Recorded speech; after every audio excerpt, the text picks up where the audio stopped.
आप सभी का इस कार्यक्रम में स्वागत है। नेक्स्ट आईएएस के इस प्लेटफॉर्म पर मैं आप सभी लोगों का स्वागत करता हूं। आज का टॉपिक बहुत ही महत्वपूर्ण है। मोबाइल संचार 5G एंड 6G अर्थात mobile communication 5G and 6G के बारे में चर्चा करना है। लेकिन आप सभी लोग जानते हैं कि अभी जो 5G का दौर भारत में चल रहा है वो आगे 2030 तक 6G में बदलने वाला है। सोचिए हमने कहां से यात्रा शुरू की थी और कहां तक पहुंच गए हैं। वैसे भी आप जानते होंगे कि वर्तमान में पूरी दुनिया में 3 महत्वपूर्ण आविष्कारों और खोजों को विशेष रूप से महत्व दिया जाता है।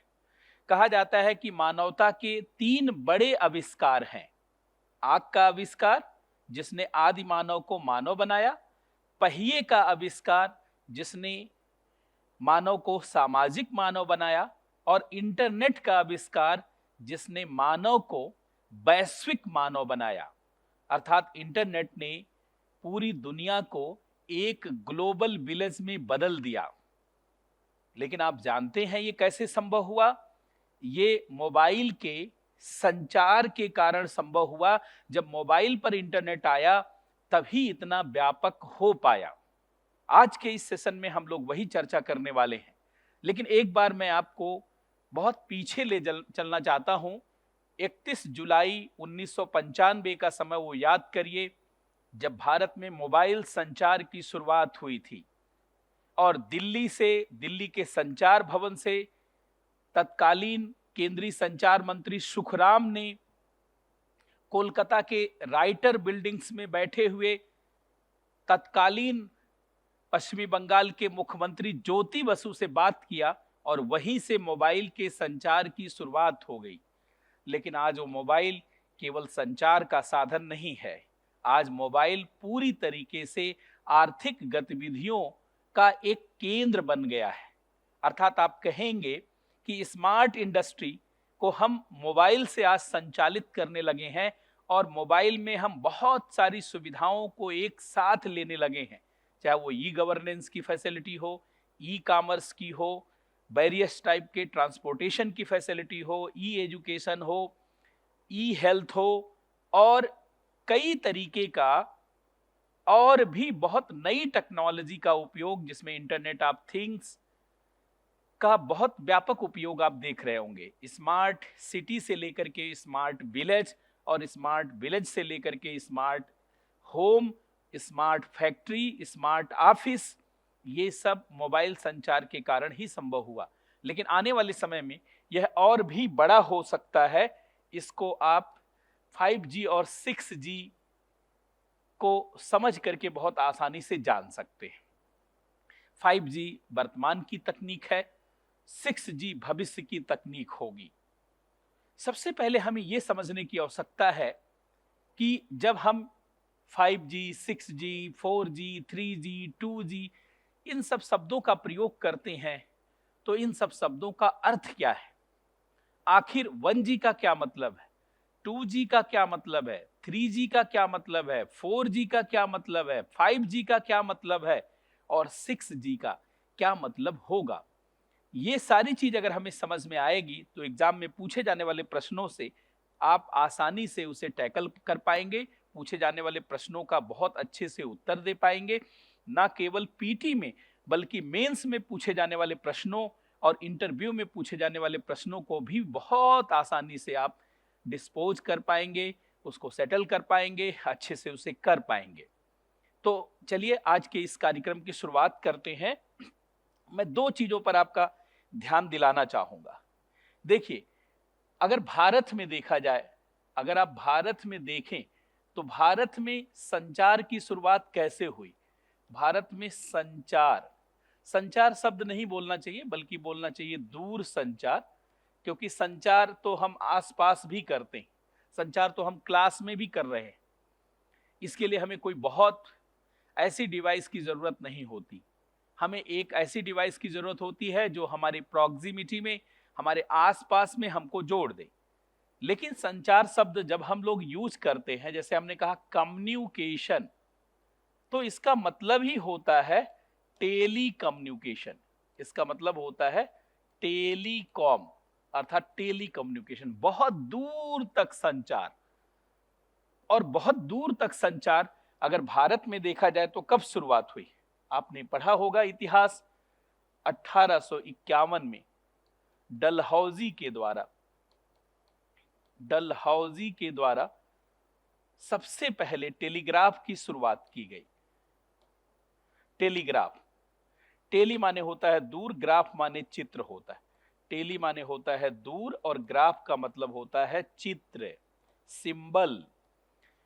यह एक प्रकार के मैसेज की व्यवस्था थी जिसमें हम सिंबल का उपयोग करके संदेश भेजते थे कि अगर हमने ऐसा सिंबल बनाया, मान लीजिए हमने ऐसा सिंबल बनाया तो आ जाइए, ऐसा सिंबल बनाया तो चले जाइए, ऐसा सिंबल बनाया तो हम सबको याद कर रहे हैं, या कुछ वैसा बनाया तो कुछ दूसरी मीनिंग, कुछ दूसरी मीनिंग।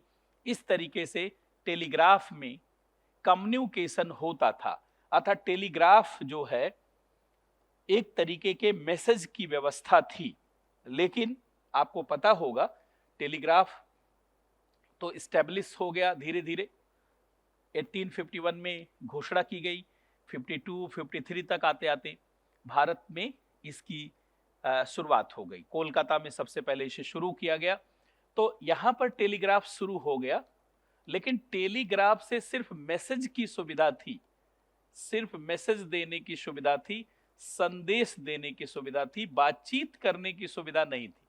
बातचीत की सुविधा भारत में पहली बार 1881 में लॉर्ड रिपन के समय में तब हुई जब टेलीफोन की शुरुआत की गई। देखिए शब्द सुनेंगे आप, टेली माने होता है दूर, फोन माने होता है साउंड। टेली माने क्या होता है? दूर, और फोन का मतलब होता है साउंड या वॉइस। इसका मतलब दूर की ध्वनि, और दूर की ध्वनि का मतलब यहीं से कॉल की शुरुआत हुई, यहीं से बातचीत की शुरुआत हुई भारत में। यद्यप टेलीफोन का आविष्कार 1776 में ही हो गया था, ग्राहम बेल ने किया था, लेकिन भारत में ये टेलीफोन आ गया और ये टेलीग्राफ आ गया। ये टेलीफोन आ गया और ये टेलीग्राफ आ गया। बाद में ये सारी चीजें और इंप्रूव होने लगी। टेलीफोन इंप्रूव होकर के अंततः पीसीओ में बदल गया, पब्लिक कॉल ऑफिस में बदल गया। 1988 में पब्लिक कॉल ऑफिस में बदल गया, और ये इंप्रूव होकर के फैक्स में बदल गया 1955 में। लेकिन दोनों चीजों को एक साथ भेजना संभव नहीं हो पाया। दोनों चीजों को एक साथ, अर्थात वॉइस मैसेज को और टेक्स्ट मैसेज को एक साथ भेजना संभव नहीं हो पाया। एक चीज ध्यान रखेंगे, जब इंफॉर्मेशन की बात की जाती है, जब इंफॉर्मेशन की बात की जाती है, सूचना की बात की जाती है, तो सूचना का मतलब क्या होता है?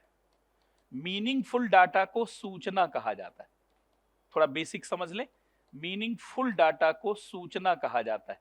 अर्थपूर्ण आंकड़ा सूचना कहलाता है। अर्थपूर्ण आंकड़ा सूचना कहलाता है। जिसका अर्थ निकलता है, ऐसे डाटा को इंफॉर्मेशन कहा जाता है। और ये 5 प्रकार का होता है। सबसे पहले वॉइस डाटा,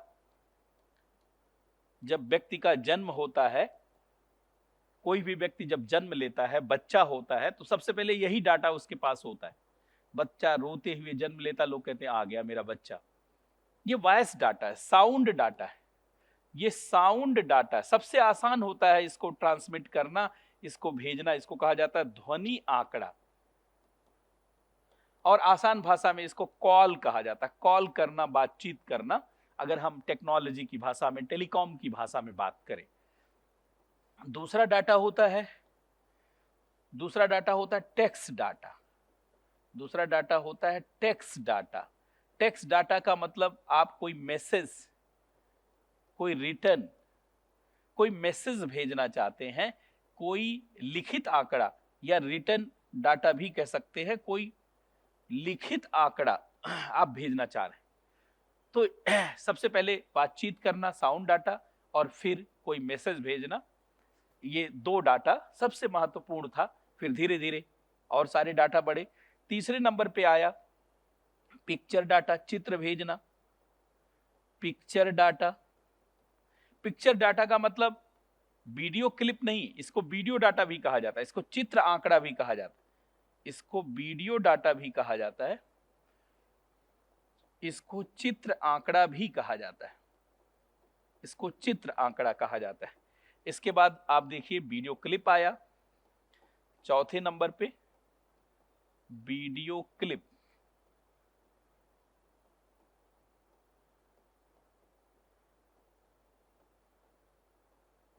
चौथे नंबर पर वीडियो क्लिप आया, ये मूविंग वीडियो डाटा है। जैसे मैं पढ़ा रहा हूं, चल रहा हूं, कोई पिक्चर आप देख रहे हैं, आजकल वीडियो क्लिप चल रहा है, वायरल हो रहा है, आप देख रहे हैं। पिक्चर का मतलब सिर्फ फोटो डाटा, ये फोटो डाटा है। अच्छा, ये वीडियो क्लिप। और पांचवा डाटा एनिमेशन डाटा कहलाता है। पांचवा डाटा एनिमेशन डाटा कहलाता है। ये 3D डाटा होता है, 3 डायमेंशनल डाटा है। आजकल वीडियो गेम वगैरह का जो कंसेप्ट है, वर्चुअल रियलिटी, ऑगमेंटेड रियलिटी, वो सब इसी पर आधारित है। तो ये डाटा जो है 5 प्रकार का होता है। These are the 5 types of data. ये 5 प्रकार का डाटा है। इन्हीं 5 प्रकार के डाटा को एक स्थान से दूसरे स्थान तक भेजना संचार कहलाता है। कोई आपसे पूछे कि भैया संचार का क्या मतलब है, what is the meaning of communication, कोई कहे संचार का क्या मतलब है, तो सूचना को एक स्थान से दूसरे स्थान, सूचना को एक स्थान से दूसरे स्थान तक भेजना, दूसरे स्थान तक भेजना। सूचना को एक स्थान से दूसरे स्थान तक भेजना, सूचना को एक स्थान से दूसरे स्थान तक भेजना। कैसे सूचना? सूचना वही मीनिंगफुल डाटा कहलाती। 5 प्रकार के जो डाटा है, एक स्थान से दूसरे स्थान तक भेजना, इसका मतलब ये क्या है? इसका मतलब ये इंफॉर्मेशन वे है, इसका मतलब है यह सूचना मार्ग है। कम्युनिकेशन क्या है? एक प्रकार का सूचना मार्ग है, एक प्रकार का हाईवे है, एक प्रकार का हाईवे। जैसे हाईवे होता है चलने के लिए, ऐसे हाईवे होता है जिससे हम संचार करते हैं। और इसी का लेटेस्ट संचार का स्वरूप है मोबाइल कम्युनिकेशन। जरा ध्यान सुनेंगे, इसी का लेटेस्ट स्वरूप है मोबाइल कम्युनिकेशन, जिसमें 1G, 2G, 3G, 4G, 5G और 6G तक हम पहुंच चुके। Are you getting my point? इतनी बात समझ रहे होंगे। अब देखिए, इसका मतलब ये इंफॉर्मेशन वे है। अब इस इंफॉर्मेशन में सबसे पहले ये 2 ही प्रकार का इंफॉर्मेशन जाता था। जैसे मैसेज, वो भी अलग जाता था, कॉल किया जाता था, ये अलग जाता था। दोनों को एक साथ लाना संभव नहीं था। वह तकनीकी जिससे वॉइस डाटा और टेक्स्ट डाटा को एक साथ लाना संभव हो गया, उसी को 1G के नाम से जाना जाता है। अब जैसे अगर मैं आपसे कहूं कि 1G, जरा ध्यान देंगे, अगर मैं आपसे कहूं कि भैया 1G, तो 1G का मतलब वह टेक्नोलॉजी जिससे वॉइस डाटा और टेक्स्ट डाटा को एक साथ भेजना संभव हो जाए। वॉइस डाटा अर्थात कॉल करना, बातचीत करना, और जिससे टेक्स्ट डाटा अर्थात मैसेज भेजना। ध्यान से सुनेंगे, जिससे बातचीत करना और संदेश भेजना एक साथ संभव हो जाए। पहले यह एक साथ संभव नहीं था। पहले टेलीग्राफ से संदेश अलग जाता था और टेलीफोन से बातचीत अलग होती थी। लेकिन पहली बार 1980 में, 1980 में जापानी वैज्ञानिकों के द्वारा ये 1G का विकास किया गया। पहली बार इसका विकास किया गया, 1G का विकास किया गया, और इसमें वॉइस डाटा और टेक्स्ट डाटा को एक साथ भेजना संभव हो गया। लेकिन एक चीज ध्यान रखें, जो एक साथ भेजना संभव हुआ, ये डिजिटल सिग्नल के माध्यम से नहीं संभव हुआ, बल्कि यह एनालॉग सिग्नल के माध्यम से संभव हुआ। 1G तो संभव हो गया, कब संभव हो गया? 1980 में। लेकिन कैसे संभव हुआ? एनालॉग सिग्नल से। एनालॉग सिग्नल से, एनालॉग सिग्नल से। आप पूछेंगे कि एनालॉग सिग्नल क्या है? वह सिग्नल जो तारों के माध्यम से भेजा जाता है, सामान्यतः वायर, बाई वायर जो सिग्नल जाता है, तार के माध्यम से जो सिग्नल जाता है, उसको एनालॉग सिग्नल कहा जाता है। और आप जानते हैं ये सिग्नल साइन कर्व को फॉलो करता है, ये साइन कर्व को फॉलो करता है। अगर ये टाइम ले लेंगे आप और ये फ्रीक्वेंसी ले लेंगे तो ये जो है साइन कर्व को फॉलो करता है, fx बराबर साइन x। सारे तारों में ऐसा ही सिग्नल होता था, मतलब ये सिग्नल बेतार नहीं था, तार के माध्यम से था। हाँ, लेकिन इसमें दो फैसिलिटी थी, एक साथ आप बातचीत भी कर सकते हैं और संदेश भी भेज सकते हैं। तो चलिए, एक काम तो हो गया कि 1G आ गया। पहले मैं वर्ल्ड वाइड बात कर रहा हूं, फिर भारत में आऊंगा अलग से कि भारत में कैसे हुआ।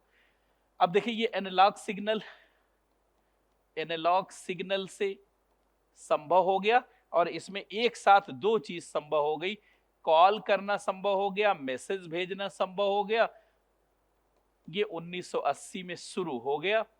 बस इसमें केवल एक समस्या थी कि ये तार का प्रयोग करके, बाई वायर तार का प्रयोग करके ही ये संभव था, बेतार नहीं था। लेकिन बाद में 2G की तकनीकी आई और डिजिटल सिग्नल का दौर शुरू हुआ। यही दोनों चीजें, डिजिटल सिग्नल वायरलेस होता, बिना वायर के भेजा जा सकता, सुदूर बहुत दूर तक बिना तार के। तो डिजिटल सिग्नल का दौर आया, डिजिटल सिग्नल, और इसमें वही सेम चीजें, वही कॉल करना, वही मैसेज भेजना, ये डिजिटल सिग्नल के माध्यम से संभव हुआ। कॉल करना, मैसेज भेजना, और ये 1992 में संभव हुआ। ये 1992, 91 में घोषणा हुई, 92 से शुरुआत हुई। तो ये जो है 1G से 2G तक की यात्रा हो गई। लेकिन देखिए, इसमें एनालॉग सिग्नल था तार वाला, और डिजिटल सिग्नल पल्स मॉड्यूलेशन के आधार पर काम करता है। ये 01 01 01 01 01 इसके आधार पर, जैसे 11 00 11 00 11 00। अब ये देखिए टाइम है और ये पल्स मॉड्यूलेशन, अर्थात डिजिटल सिग्नल 0 और 1 के रूप में जाता है।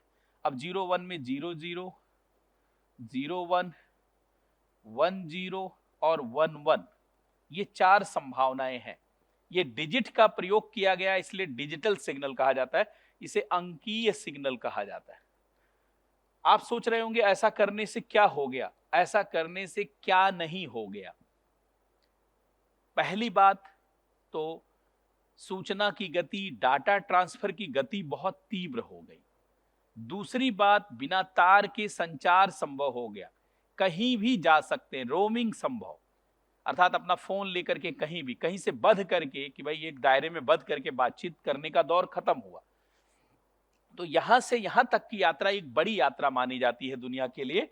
अगर मैं शार्ट में लिखूं तो देखिए, 1G इसने एक साथ डाटा को भेजने की व्यवस्था की शुरुआत की, और यहां एनालॉग सिग्नल से शुरुआत हुआ, और इसमें डाटा की गति 0 से लेकर के मैक्सिमम, सैद्धांतिक गति में लिख रहा हूं, इतनी गति इंटरनेशनल टेलीकम्युनिकेशन यूनियन के द्वारा डिसाइड किया गया। यद्यपि ये गति मिलती नहीं थी, जो गति इसमें मिलती थी वो 2.5 kbps की ही मिल पाती थी। यही गति रियल रही, लेकिन ये सैद्धांतिक होती है।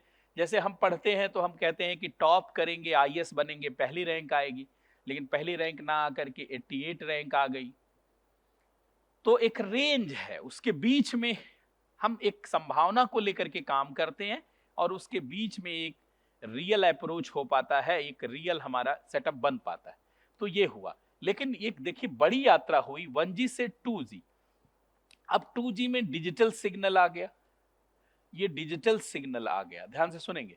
और डिजिटल सिग्नल आने से ये गति बहुत ज्यादा बढ़ गई। ये 56 kbps से ले करके, ईमानदारी से अगर बात बोली जाए तो, चूंकि अब इसी 2G में 2.5G, 2.75G, कई प्रकार का G है, लेकिन मैं एक रेंज की बात करूं तो ये लगभग, ध्यान से सुनेंगे, ये लगभग 4 Mbps तक की गति तक का सैद्धांतिक इसका कवरेज था, सैद्धांतिक इसका कवरेज था। लेकिन इसमें 64 kbps तक की गति ही मुख्य रूप से मोटे तौर पर मिल पाई। लेकिन इसमें बहुत सारी सुविधा मिली। यहीं से वास्तव में मोबाइल कम्युनिकेशन की शुरुआत हुई। जैसे आज के टॉपिक का नाम क्या है? आज के टॉपिक का नाम है, यहां देखें, मोबाइल संचार। वास्तव में मोबाइल का जो संचार, मोबाइल का मतलब क्या होता है? घूम करके एक जगह से दूसरे जगह जा करके कम्युनिकेशन को संभव बनाना। तो वास्तव में यहीं से मोबाइल कम्युनिकेशन की शुरुआत हुई। अब जरा ध्यान दें, अब यहां पर देखिए इस गति तक हम आ गए। तो 1G 2G में एक लॉन्ग गैप है, टेक्नोलॉजी का भी अंतर है। लेकिन 3G 4G, 2G के बाद 3G 4G खाली डेवलपमेंट है। अब देखिए, अब ये जो 2G आया तो 2G का डेवलपमेंट 3G है और 3G का डेवलपमेंट 4G है। कोई टेक्नोलॉजी का अंतर नहीं है, एडवांसमेंट है। इसका एडवांसमेंट, इसका एडवांसमेंट ये है, अभी मैं बताता हूं लिख करके। और इसका एडवांसमेंट ये, इसका एडवांसमेंट ये है। लेकिन 5G एक अलग तकनीक है और 6G बहुत अलग तकनीक है। ध्यान से सुनेंगे, ये तो एक डेवलपमेंट है, ये एक डेवलपमेंट है, एक डेवलपमेंट है, एक विकास क्रम है, एक विकास क्रम है। इस क्रम में 2G से 3G हो गया, 3G से 4G हो गया, अर्थात एडवांसमेंट। लेकिन 5G और 6G अलग तकनीकी, 5G एक अलग तकनीकी है, 6G अलग तकनीकी है। और ये तीन डेवलपमेंट को दर्शाता, मतलब मोटे तौर पर मैं बात करूं तो 1G अलग तकनीक, अलग तकनीक, 2G 3G 4G एक तकनीक है, एक तकनीक है, 5G अलग तकनीक है। मैं बहुत साफ कर देना चाहता हूं ताकि आप अगर पहली बार भी पढ़ रहे हो तो आपको एकदम साफ लगे। और मेरी यही कोशिश होती है, 500 से अधिक बैच हमने पढ़ाया है, लेकिन हर बैच में मेरी कोशिश होती है कि एकदम बिल्कुल साफ कर दिया जाए, चाहे वो पहली क्लास का विद्यार्थी पढ़ रहा हो, पहली बार पढ़ रहा हो, और चाहे उसने बीटेक एमटेक करके पढ़ना शुरू किया हो, सबके लिए समान जैसी समझ वाली स्थिति क्लास में उत्पन्न हो। ये अलग तकनीकी। और 6G भी अलग तकनीकी, ये अलग तकनीकी। देखिए, ये अलग तकनीकी है, डिफरेंट टेक्नोलॉजी है, this is totally different technology, totally different. ये डेवलपमेंटल टेक्नोलॉजी है और ये एनालॉग सिग्नल बेस्ड, इसमें साइन कर्व के आधार पर सिग्नल को तारों में भेजा जाता था, इसमें ज्यादा सिग्नल भेजना संभव ही नहीं था। तो 2G तक हमने बात की है। तो 2G तक आपने देख लिया यहाँ पे क्या स्थिति थी। अब मैं थोड़ा 3G और इन सब पे आ जाऊं। अच्छा, एक चीज मैं आपको बता दूं, थोड़ा थोड़ा चीजें आप जान लें। देखिए, 1G आया दुनिया में, अभी भारत की बात नहीं, 1980 में। 2G आया 1992, जब व्यवहारिक उपयोग शुरू हुआ, कहीं कहीं लिखा मिल जाएगा 1991। 3G आया, वैसे तो 1998 में इसकी घोषणा हो गई थी, लेकिन पूरे वर्ल्ड वाइड ये 2001 में, 2001 में। और 4G ये 2009 में। और 5G 2019 में, सबसे पहले दक्षिणी कोरिया में 2019 में। देखिए, ये आया जापान में, ये जापान में, ये आया फिनलैंड में, ये जापान में ही आया, ये यूएसए में आया, और ये दक्षिणी कोरिया में। और ये 6G भी, 6G 2028 में ही आ जाएगा दक्षिणी कोरिया में, और हमारे देश में तो 2030 में आएगा। ये देखिए दक्षिणी कोरिया ने, यद्यपि चाइना भी इस पे काम कर रहा है, उसने 6G के लिए सैटेलाइट छोड़ दिया है ताकि उसके लिए स्पेक्ट्रम क्रिएट किया जा सके। उसमें 30 से लेकर के 3000 गीगाहर्ट्ज का स्पेक्ट्रम क्रिएट करना है, फ्रॉम 30 गीगाहर्ट्ज टू 3000 गीगाहर्ट्ज। तो आप देखिए ये पहले दुनिया में कब आया, पहले दुनिया में कब आया, पहले दुनिया में कब आया, पहले दुनिया में कब आया, पहले दुनिया में कब आया और पहले दुनिया में कब आया। थोड़ा सा इंटरेस्ट होगा क्योंकि कई बार फैक्ट भी पता होना चाहिए कंसेप्ट के साथ साथ। कंसेप्ट में तो मैं आपको बहुत मजबूत करूंगा ही, साथ में जो आवश्यक फैक्ट है उसको भी ध्यान दें।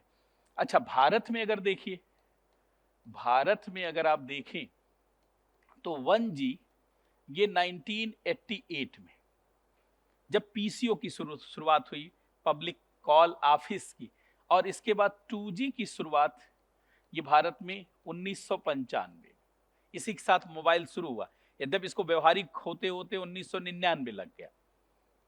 3G भारत में शुरू हुआ, जो सरकार ने डिक्लेयर किया, पहले मैं वो डेट लिख देता हूं। 3G हमारे देश में 2009 में, और 4G हमारे देश में 2012 में एयरटेल ने शुरू किया था, और 5G 1 अक्टूबर 2022 को, और 6G भारत में 2030 में शुरू होगा। ये देखिए, ये 1G 1988 में, 2G यहाँ पे, 3G इस समय, और 4G ये एयरटेल ने शुरू किया। आपको हो सकता है रिलायंस जियो का याद आ रहा, 2016 में रिलायंस जियो के द्वारा शुरू किया गया, और ये 1 अक्टूबर 2022 को, और ये 2030 में इसका रोड मैप प्रस्तुत कर दिया गया। ये भारत में देख रहे हैं। और ये जो 2G आया है, ये 31 जुलाई 1995 में मोबाइल की शुरुआत हुई, मोबाइल कम्युनिकेशन की शुरुआत हुई। पहली बार मोबाइल और इंटरनेट 1995 में ही भारत में शुरू हुआ, और 1996 से वेबसाइट और पोर्टल इन सब का दौर शुरू हुआ। तो ये देखिए भारत में ये स्थिति रही है। अब चूंकि दो चीजें हम लोगों ने समझ लिया है कि 1G और 2G क्या है, तो एक बार मैं आपको 4G तक ले आता हूं, ताकि 4G और 5G का डिफरेंस क्लियर कर दूं, और फिर 5G 6G जो आज का टॉपिक है। लेकिन केवल मैं 5G 6G पे बात करूंगा तो आप उतने अच्छे से नहीं समझ पाएंगे। जब तक आपको बैकग्राउंड नहीं पता होगा, तब तक आप उतना अच्छा अपने आप को महसूस नहीं कर पाएंगे, कॉन्फिडेंस नहीं आ पाएगा। दो चीजें हम लोगों की क्लियर हो गई। अब तीसरी चीज पर आ जाइए। देखिए 3G में, अब ध्यान से सुनेंगे, 3G में क्या किया गया। 3G में देखिए, पहले एक चीज समझ लीजिए, 1G में और 2G में खाली बस इतना अंतर है कि इसमें एनालॉग सिग्नल है और इसमें डिजिटल सिग्नल है, इसमें डिजिटल सिग्नल है। लेकिन डाटा इसमें दो प्रकार का है। इसमें डाटा है वॉइस डाटा, और इसमें है टेक्स्ट डाटा। वॉइस डाटा और टेक्स्ट डाटा, और इसमें वॉइस डाटा, इसमें वॉइस डाटा और टेक्स्ट डाटा, इसमें वॉइस डाटा और टेक्स्ट डाटा है, लेकिन डिजिटल सिग्नल के माध्यम से। और इसमें वॉइस डाटा और टेक्स्ट डाटा है एनालॉग सिग्नल के माध्यम से, तार वाले सिग्नल के माध्यम से। और इसमें बेतार, मतलब इसमें तार का सिग्नल है, तार वाला संचार है, और ये तार संचार है, ये बेतार संचार है। अब जरा ध्यान से सुनिए, 3G में सारा डाटा भेजना संभव हो जाता है, ऑल इंफॉर्मेशन। और इंफॉर्मेशन मैंने बताया है, ऊपर आ जाइए, इसलिए मैंने पहले लिख दिया। देखिए डाटा कुल 5 प्रकार के होते हैं, सूचना 5 प्रकार की होती। एक है वॉइस डाटा, जिसको हम बातचीत करना, कॉल करना कहते हैं। टेक्स्ट डाटा, जिसको हम मैसेज भेजना कहते हैं। पिक्चर डाटा, जिसको हम चित्र भेजना कहते हैं, फोटो भेजना। वीडियो क्लिप, जिसमें हम जैसे पढ़ा रहे हैं आप तक पहुंच जाए, वीडियो कॉलिंग हो जाए। है कि नहीं, घूमते हुए चलते फिरते सब देख सके। और 3 डायमेंशनल डाटा जिसमें 3D विजुअलाइजेशन हो जाए वो एनिमेशन डाटा कहलाता है। तो 1G और 2G में सिर्फ 2 डाटा भेजा जा सकता है, लेकिन 3G से, ध्यान से सुनेंगे, लेकिन 3G से सारा डाटा भेजना संभव हो जाता है। देखिए 3G का मतलब ऑल इंफॉर्मेशन, इसका नाम ही है ऑल इंफॉर्मेशन, सभी सूचना, मतलब ऑल डाटा, सभी प्रकार का डाटा। वह मोबाइल संचार की वह तकनीकी जिससे सभी प्रकार का डाटा भेजना संभव हो जाता है। अब देखिए, अब 3G का मतलब क्या हुआ, ध्यान से सुनेंगे। ऑल इंफॉर्मेशन, ऑल इंफॉर्मेशन, सभी प्रकार की सूचना, सभी प्रकार की सूचना, ऑल इंफॉर्मेशन। इसका मतलब all data, all types of data, all types of data, सभी प्रकार के आंकड़े, सभी प्रकार के आंकड़े, डाटा, सभी प्रकार के आंकड़े। और सभी प्रकार के आंकड़े कुल 5 ही प्रकार के आंकड़े होते हैं। अब 60 में करके मैं लिख देता हूं। एक तो होता है भैया वॉइस डाटा, एक है वॉइस डाटा, दूसरा होता है टेक्स्ट डाटा, तीसरा होता है पिक्चर डाटा, फोटो डाटा, और चौथा होता है वीडियो क्लिप, और पांचवा होता है एनिमेशन, जिसमें सबको भेजना संभव हो जाए, उसी को 3G कहा जाता है। लेकिन ध्यान से सुनेंगे, 3G से स्मार्टफोन की जरूरत होती, 2G तक स्मार्टफोन की जरूरत नहीं होती। इसके लिए स्मार्टफोन की जरूरत होती है। अगर आपका डिवाइस अच्छा नहीं होगा तो आप 3G कम्युनिकेशन नहीं कर पाएंगे, इसके लिए सपोर्टेड डिवाइस की जरूरत होती। तो यहीं से स्मार्टफोन का दौर शुरू हुआ। जो आपके पास स्मार्टफोन है, यहीं से स्मार्टफोन का दौर शुरू हुआ। अभी तो आपके पास 5G सपोर्टेड स्मार्टफोन है, 5G के लिए अलग से फोन की जरूरत होती है। यहां से स्मार्टफोन की जरूरत हो गई। अब पूछेंगे स्मार्टफोन किसे कहा जाता है?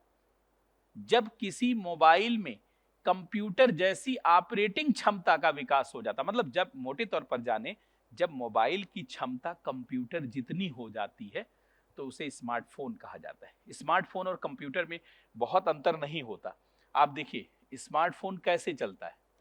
स्मार्टफोन अगर आप देखेंगे तो इसका ऑपरेटिंग सिस्टम क्या है? इसका ऑपरेटिंग सिस्टम या तो एंड्रॉयड है जो गूगल ने बनाया है, ये गूगल ने बनाया है, या मैक जो एप्पल ने बनाया है, ये एप्पल ने बनाया, इसी पर सामान्यतः चलता है। और कंप्यूटर किस पे चलता है? विंडोज पर चलता है। कंप्यूटर, लैपटॉप, है कि नहीं? जैसे कंप्यूटर है, कंप्यूटर विंडोज पर काम करता है कि नहीं? जैसे माइक्रोसॉफ्ट का था, मेनली वो इसी पे काम। तो जब मोबाइल कंप्यूटर जैसा हो जाए तो उसी को स्मार्टफोन कहा जाता है। मतलब यहां से मोबाइल के एडवांस डिवाइस का दौर शुरू हुआ। तो 3G से एक नया दौर आ गया। 3G से यह आ गया भैया कि ऑल इंफॉर्मेशन को भेजना संभव हो गया। संभव की बात मैं कर रहा हूं, सैद्धांतिक रूप से, व्यवहारिक रूप से नहीं हुआ। ऑल इंफॉर्मेशन और स्मार्टफोन का दौर शुरू हो गया। और पूरी दुनिया में ये जो है 2001 में शुरुआत, वैसे जापान में 1998 में ही शुरू हो गया था। जापान में 1998 में शुरुआत हो गई इसकी। अब भारत में यही सेम चीज 2009 में शुरू हुई। अच्छा, जब तक स्मार्टफोन नहीं होगा तब तक आप पिक्चर डाटा, वीडियो डाटा ये सब भेज नहीं पाएंगे, तो सोशल मीडिया का उपयोग नहीं कर पाएंगे। इसका मतलब कोई आपसे पूछे कि सोशल मीडिया का उपयोग कहां से कर सकते हैं, तो 3G से तो पक्का कर सकते हैं। यद्यप 3G से पहले भी 2.5G से ही इसकी शुरुआत हो गई थी, मल्टीमीडिया फोन से, लेकिन वो बाद में समझाएंगे। अभी इस पर हम लोग बात करते हैं। तो 3G से ये बदलाव आया। अब देखिए 1G का स्पीड आप जान गए थे 0 से 56 kbps, और 2G का स्पीड आप जान गए थे कि 56 kbps से लेकर के, सैद्धांतिक स्पीड लिख रहे हैं, से लेकर के 4 mbps, और फिर 3G 4 MB, सैद्धांतिक लिख रहे हैं, अदरवाइज 3G में मैक्सिमम जो स्पीड मिली है वो 14-15 mbps तक ही मिल पाई, यहां से लेकर के 100 mbps। और 4G में ये स्पीड, अभी बात करते हैं 4G में 100 mbps से लेकर के 300 mbps, ये सैद्धांतिक बात कर रहे हैं। और ये दुनिया में शुरू हुआ, देखिए ये दुनिया में शुरू हुआ 1980 में, ये दुनिया में शुरू हुआ 1992 में, ये 2001 में, और ये शुरू हुआ 2009 में। अब जरा ध्यान दें, इसमें वास्तविक स्पीड क्या रही, इसमें ये जो रियल वास्तविक स्पीड रही, ये तो सैद्धांतिक, जैसे हम पढ़ाई करते हैं तो कहते हैं कि हम IAS बनेंगे, लेकिन सैद्धांतिक है ये, वास्तविक रूप से हम IRS बन गए, IPS बन गए, उस टाइप से हो गया। तो यहाँ पर 2.5 kbps की गति आई, और इसमें देखिए 64 kbps की गति आई, और इसमें 14 to 15 mbps की गति ही प्राप्त हो पाई, और इसमें 50 से 100 mbps मैक्सिमम गति प्राप्त हो पाई, मैक्सिमम ये गति प्राप्त हो पाई। ये तो 4G तक की बात है, लेकिन अभी हमने 3 बताया आपको, ये एनालॉग सिग्नल वाला है, ये डिजिटल सिग्नल वाला है, और ये ऑल इंफॉर्मेशन स्मार्टफोन की शुरुआत हो गई। अब 4G पर आ जाइए, देखिए 3G और 4G में क्या अंतर है। 3G, ध्यान से सुनेंगे, 3G में ऑल इंफॉर्मेशन, सभी सूचना को भेजने की शुरुआत की गई, लेकिन भेजना व्यवहारिक नहीं हो पाया। 3G में हम सारी सूचना को भेजने, जैसे हमने तैयारी शुरू किया लेकिन सारी चीज तैयार नहीं हो पाई, उसी टाइप की बात है, शुरुआत तो हो गई लेकिन वह वास्तविक नहीं हो पाया। तो इसलिए 4G की शुरुआत किया गया ताकि 3G की समस्याओं का निदान, ये 1 by 1 है, इसके बाद इसको लाया गया, क्योंकि स्पीड बढ़ेगी, लेटेंसी घटेगी, तो सभी प्रकार के इंफॉर्मेशन को भेजना संभव हो जाएगा। तो फिर इसीलिए इसको नाम क्या दिया गया, इसको नाम दिया गया ऑल इंफॉर्मेशन, इसको नाम दिया गया ऑल इंफॉर्मेशन, सभी सूचना, एनी टाइम,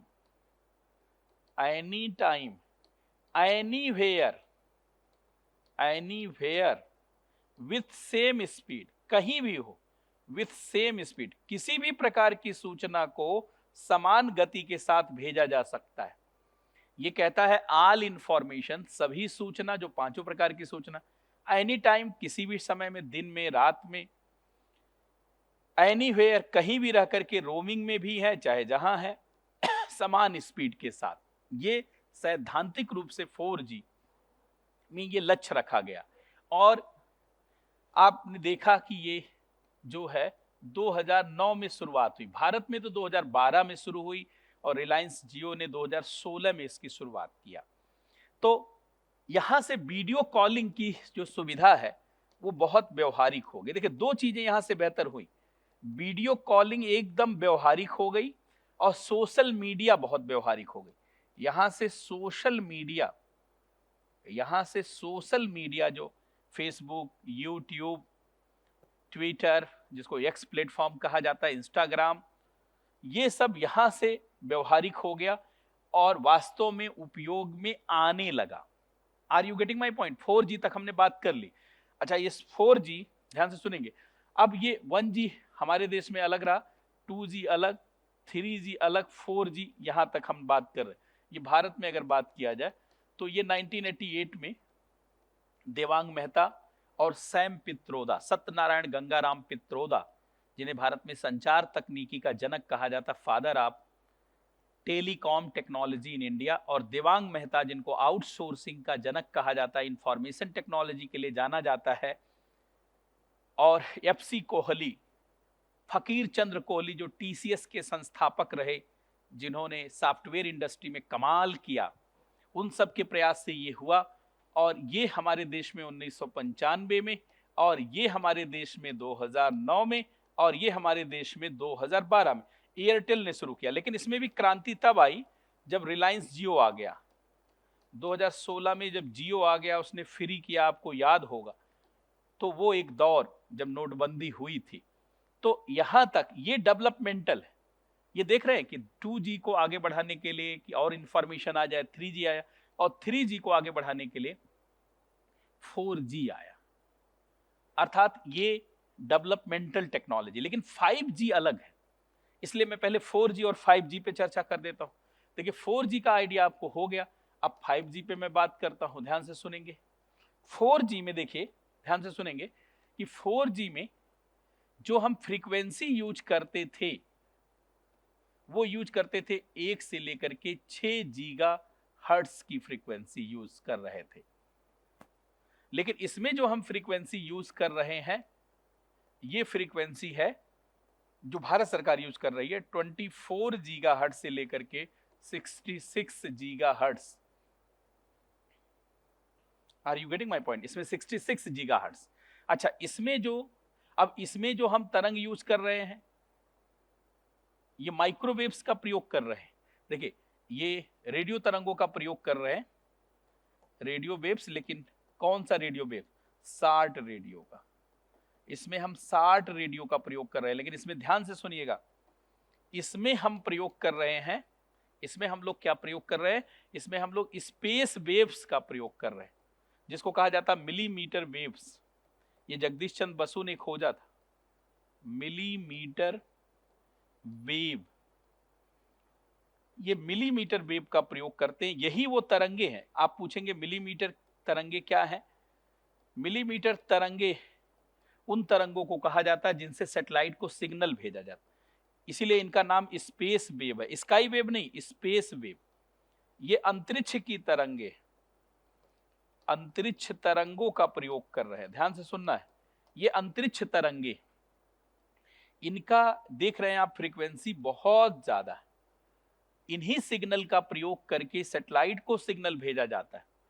जिस सिग्नल का प्रयोग करके सैटेलाइट को सिग्नल भेजा जाता है, उसी सिग्नल का प्रयोग करके 5G की शुरुआत हुई। यहां लिख सकते हैं कि इसी सिग्नल का उपयोग करके सैटेलाइट को सिग्नल भेजा जाता है, सैटेलाइट को सिग्नल भेजा जाता है, इसी का प्रयोग करके सैटेलाइट को सिग्नल भेजा जाता है। देखिए 4G से 5G में बहुत सारी चीजें बदल गई। जैसे मैं थोड़ा सा आपको डिफरेंस दिखा दूं अलग पेज पे। 4G से 5G में क्या बदल गई? पहली बात तो अगर आप स्पीड आप देखें तो इसकी जो घोषित स्पीड थी, सैद्धांतिक स्पीड, वो 100 Mbps से लेकर के 300 Mbps तक थी। लेकिन मिल पाया कितना?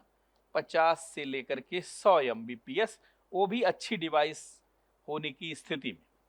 लेकिन 5G में जो स्पीड, ध्यान से सुनेंगे, 5G में जो स्पीड का लक्ष्य रखा गया, वो स्पीड का लक्ष्य रखा गया जहां तक ये छूटा वहीं से आगे 300 से लेकर के 300 Mbps से लेकर के 10 Gbps, जो भारत में, आप दूसरे देश का मत लिखिएगा, मैं ट्राई के द्वारा जो बात की गई है उसकी बात कर रहा हूं।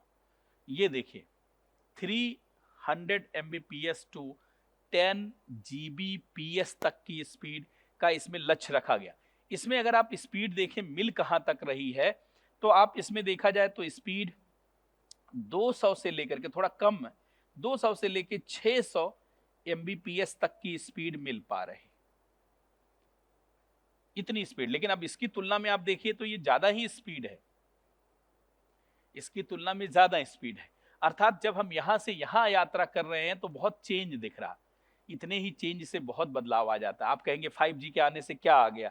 अब देखिए 5G से क्या आ गया, क्योंकि मुझे आज बात करना है 5G टू 6G, इसलिए 5G तक पहले बात। 5G आने से हाई स्पीड नेटवर्क की शुरुआत हो गई, बहुत तेज गति वाले नेटवर्क की शुरुआत हो गई।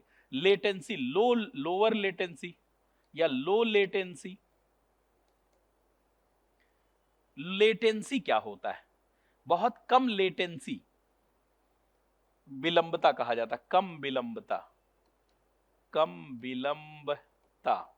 अब देखिए लेटेंसी का मतलब होता है प्रोसेसिंग में कितना टाइम लगता है।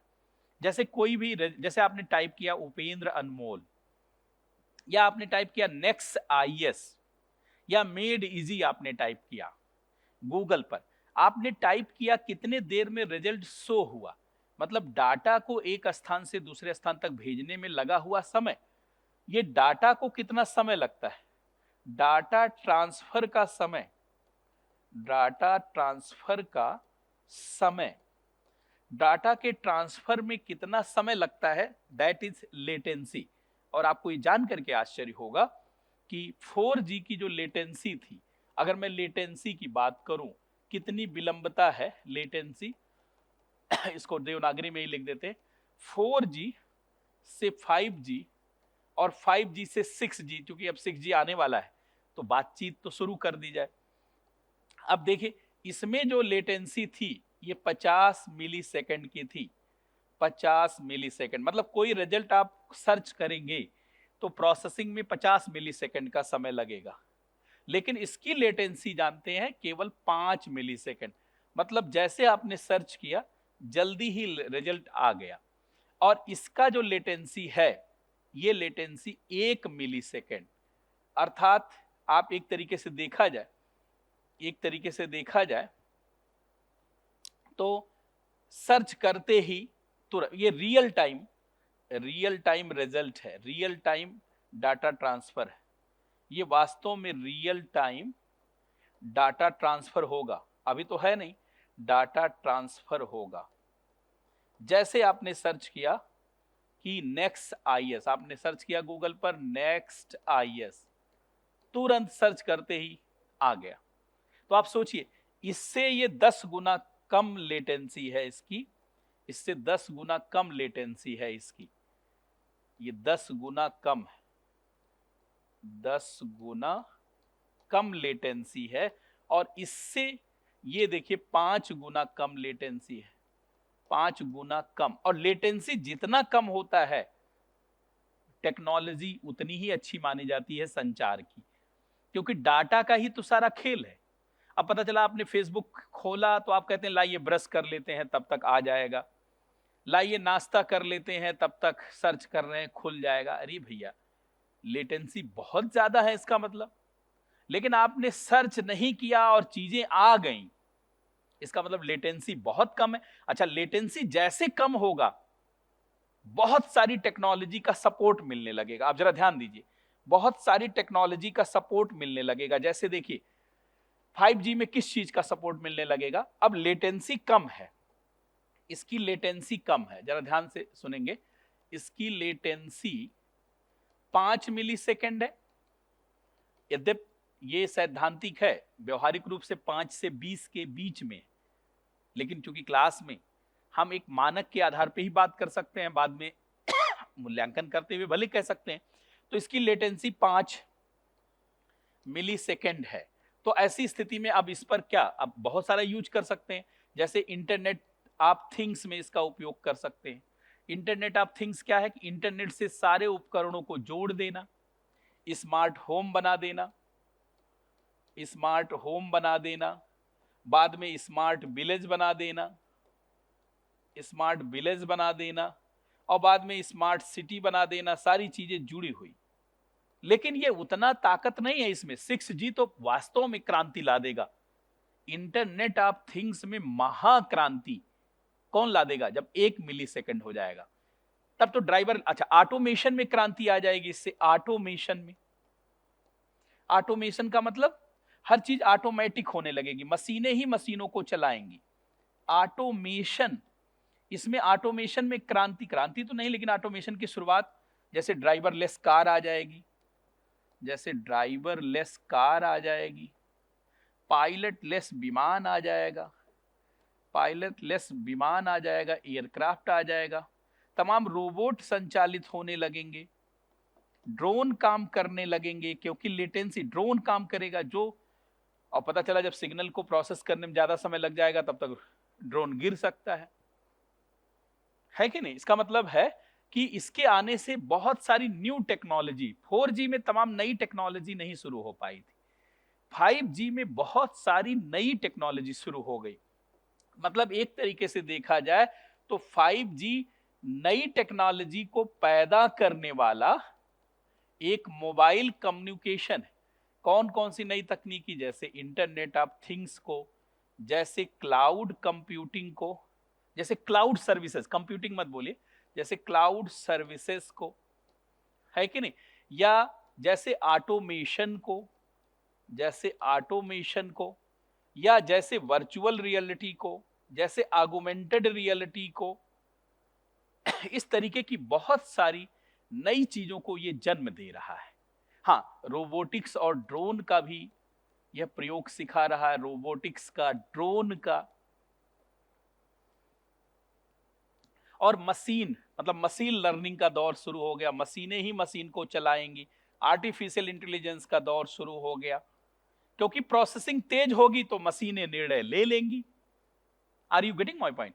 इसका मतलब 5G से हायर स्पीड मिली, लोअर लेटेंसी मिली, बहुत सारी नई टेक्नोलॉजी का दौर शुरू हुआ, और ऑटोमेशन का दौर, ड्रोन का दौर, रोबोटिक्स का दौर, इंटरनेट ऑफ थिंग्स का दौर शुरू हुआ। लेकिन आप सोचिए, 5G से जब आप 6G की तरफ जा रहे हैं तो क्या शुरू होगा? बात यहां पर आज है, आज की क्लास इसी पर आधारित है। लेकिन क्लास में जब तक पीछे से लिंक नहीं करेंगे, क्वेश्चन को सॉल्व नहीं कर पाएंगे। यूपीएससी को आपने देखा होगा कि यूपीएससी कोई भी कुछ क्वेश्चन उठाता है तो पता चला कि जो लेटेस्ट अपडेट है उससे कोई दो ऑप्शन उठा लिया, एक ऑप्शन एकदम बैकग्राउंड से उठा लिया, और एक ऑप्शन कोई फैक्ट या कोई अनाउंसमेंट, पॉलिसी दे दिया। जब तक इंटीग्रेटेड स्टडी नहीं है, जब तक इंटर डिसिप्लिनरी स्टडी नहीं है, आप क्वेश्चन को कर नहीं पाएंगे, राइट ऑप्शन तक पहुंच नहीं पाएंगे। और मेंस में भी मान लीजिए जनरेशन, अगर मान लीजिए यही क्वेश्चन आ जाए कि मोबाइल संचार 1G to 6G पर चर्चा कीजिए, तो आप कैसे लिखेंगे? जब सारी चीज पता रहेगी तभी तो लिख पाएंगे। तो अब देखिए 5G to 6G, जरा ध्यान देंगे। अब देखिए, ये 1 अक्टूबर 2022 को लाया गया।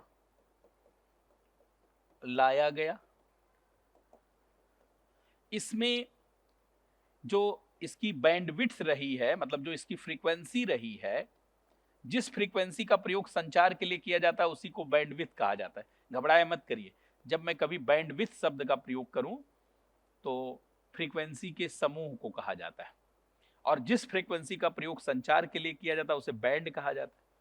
तो इसके लिए 24 गीगाहर्ट्ज से लेकर के 66 गीगाहर्ट्ज जिसका हम लोग यूज कर रहे हैं। और स्पीड की बात हमने कहा कि ये स्पीड, इसमें स्पीड 300 Mbps से लेकर के 10 Gbps तक, और बहुत सारी न्यू टेक्नोलॉजी को इसने शुरू किया। न्यू टेक्नोलॉजी को शुरू तो किया इसने, लेकिन क्रांति लाएगा 6G। जैसे पढ़ाई आप इस वर्ष शुरू कर रहे हैं, क्रांति लाएगा अगला वर्ष रैंक आएगी पहली 10 के अंदर, सिंगल डिजिट में रैंक। तो ये 6G है। अब देखिए 6G की शुरुआत होगी 2030 में भारत में। अच्छा, इसके लिए फ्रीक्वेंसी क्या यूज होगा? बहुत हायर फ्रीक्वेंसी।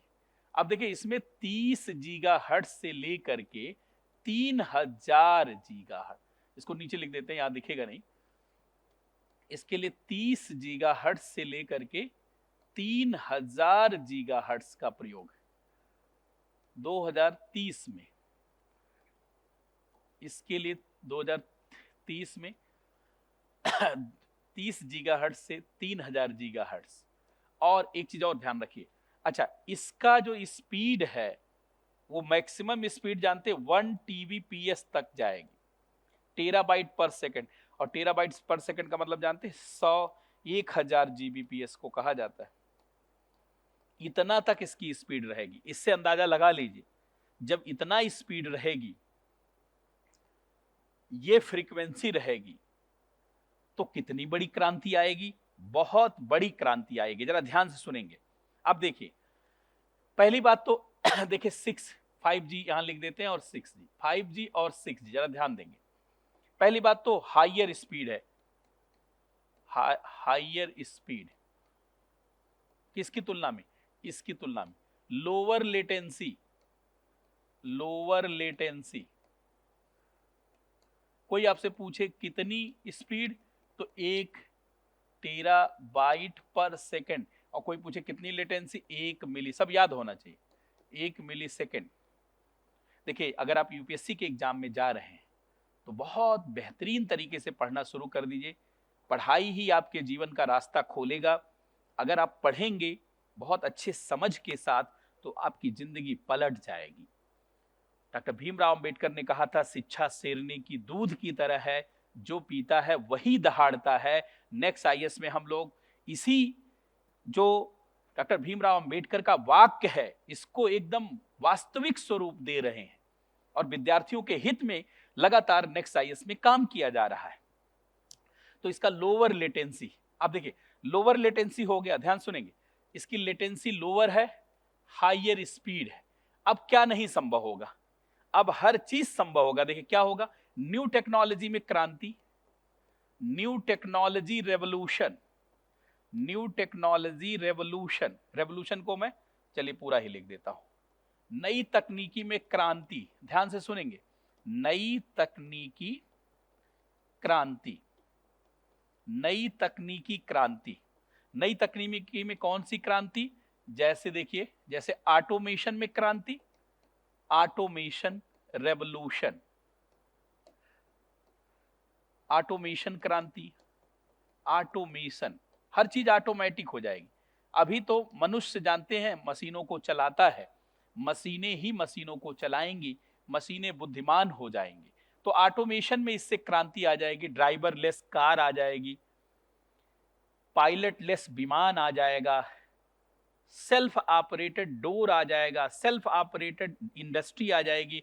इंडस्ट्री 4.0 में महाक्रांति, इंडस्ट्री 4.0 में एक बड़ी क्रांति इसके माध्यम से आप देखेंगे। अच्छा, इसके अलावा मैं यहां फटाफट लिख देता हूं ताकि आप जाने कि 6G से क्या हो जाएगा।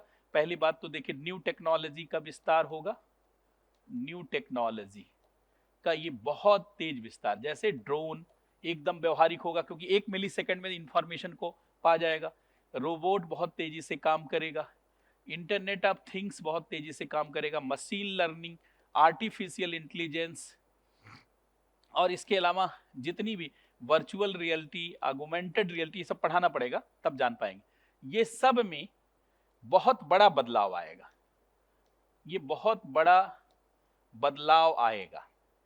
एक तो न्यू टेक्नोलॉजी में, दूसरा इंडस्ट्री 4.0 में क्रांति आ जाएगी, जो नई सनराइज इंडस्ट्री है। देखिए ये सनराइज इंडस्ट्री है, सनराइज इंडस्ट्री में बड़ा बदलाव, इसमें एक बड़ा क्रांति आ जाएगी।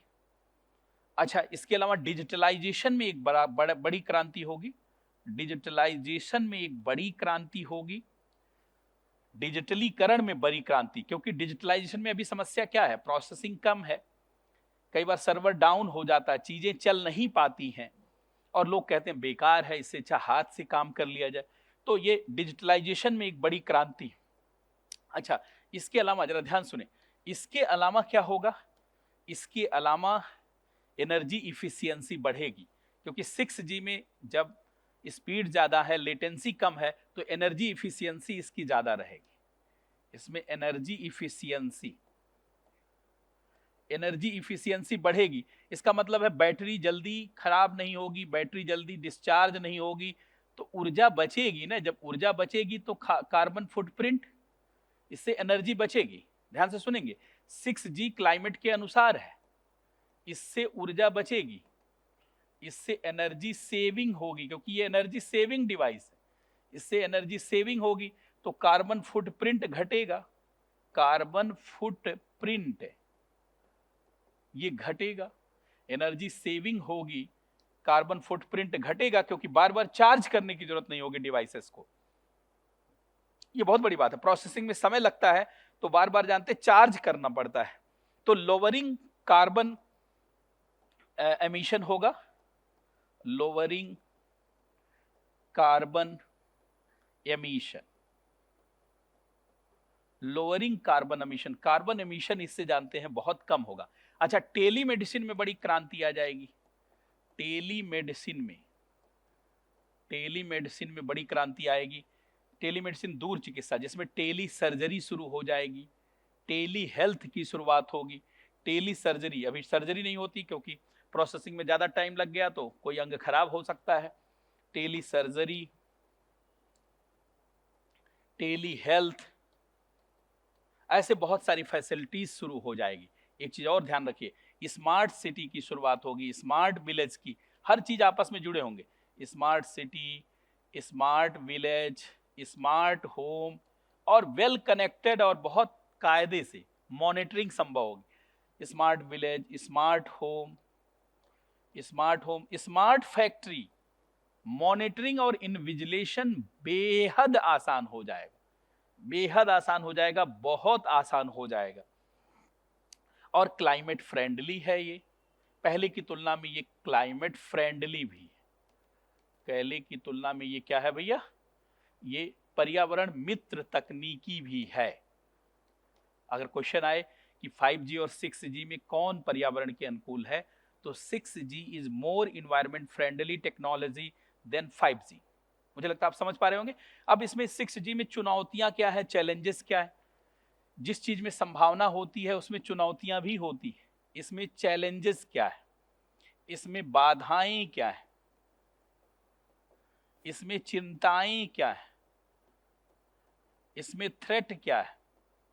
ये ऐसे कोई भी शब्द पूछे जाए कि चुनौतियां, बाधाएं, चुनौतियां, बाधाएं, चिंताएं, आशंकाएं, ये सब शब्द अगर पूछा जा रहा है तो आप क्या करेंगे। नंबर एक, आप बोलेंगे कि इसके लिए इंफ्रास्ट्रक्चर।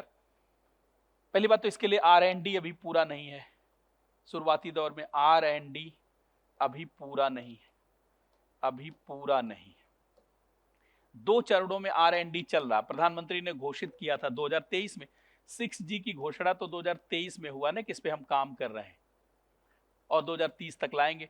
तो R&D में पहला फेज इसका है 2023 से 2025, और इसका फेज 1 है, और इसका फेज 2 है, इसका फेज 2 है 2025 से 2030। तो इसका फेज 2, तो अभी हम लोग एकदम शुरुआती दौर में, एक तरीके से देखा जाए इमरजेंस हो रहा है, इस पे काम शुरू हो रहा है। दूसरा, इसके लिए फिजिकल इंफ्रास्ट्रक्चर बनाना पड़ेगा, हमें सैटेलाइट छोड़ना पड़ेगा, ग्राउंड नेटवर्क तैयार करना पड़ेगा, इसमें फिजिकल इंफ्रा बनाना पड़ेगा। अभी ये हमारे पास नहीं है, हमें अलग प्रकार के सैटेलाइट्स, बैंडविड्थ क्रिएट करना पड़ेगा, अलग प्रकार के सैटेलाइट पे काम करना पड़ेगा, ग्राउंड नेटवर्क पे काम करना पड़ेगा, ये भी जानते हैं।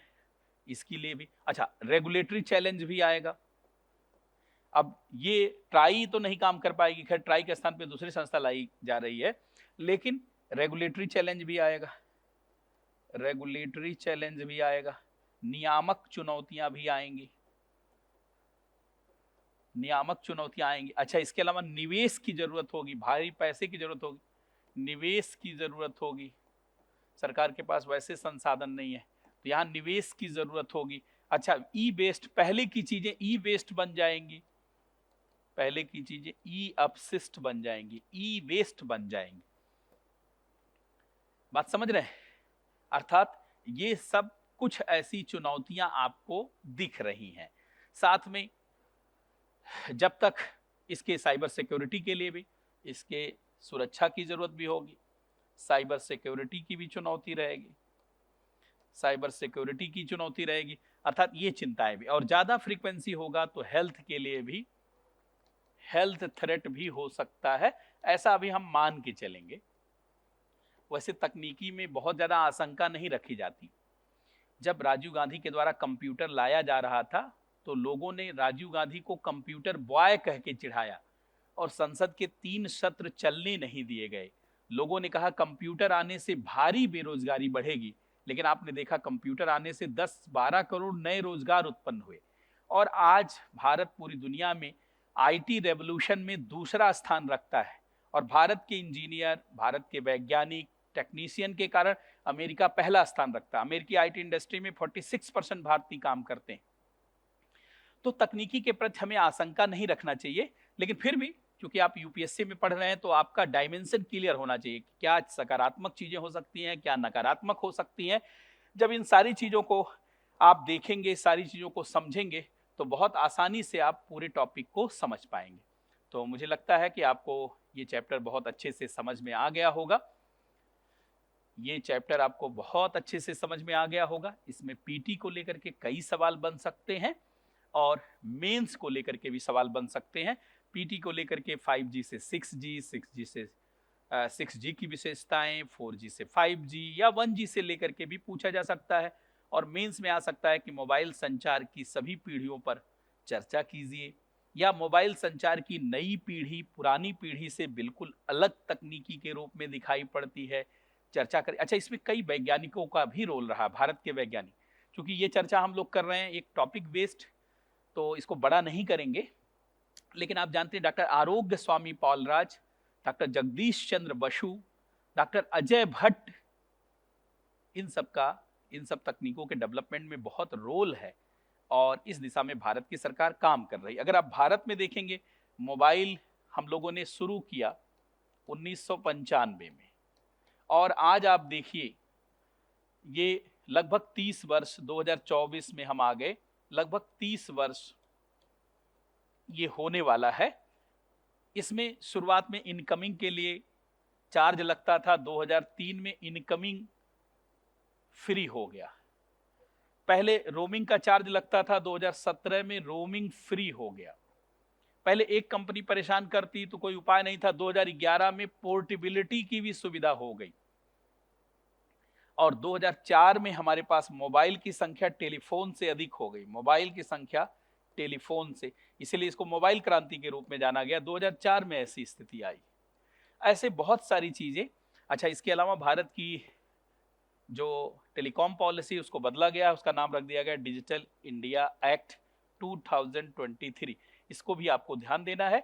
इसके अलावा नेशनल डिजिटल डाटा प्रोटेक्शन को लेकर के जो डाटा प्रोटेक्शन एक्ट बनाया गया है उसको भी ध्यान में रखेंगे, और ऐसी सभी चीजों को ध्यान में रखेंगे ताकि एग्जाम के नजरिए से इसको बहुत अच्छे से कर सकें, अपनी समझ बना सकें। एक चीज ध्यान रखिए, आज के प्रतियोगिता के दौर में जब एक एक नंबर सफलता असफलता को निर्धारित कर रहा है, ऐसे में अवेयर होकर के काम करने की जरूरत है, अनअवेयर नहीं रहना है। और नेक्स्ट आईएएस की टीम ने हिंदी माध्यम के लिए एक बड़े बदलाव की शुरुआत की है।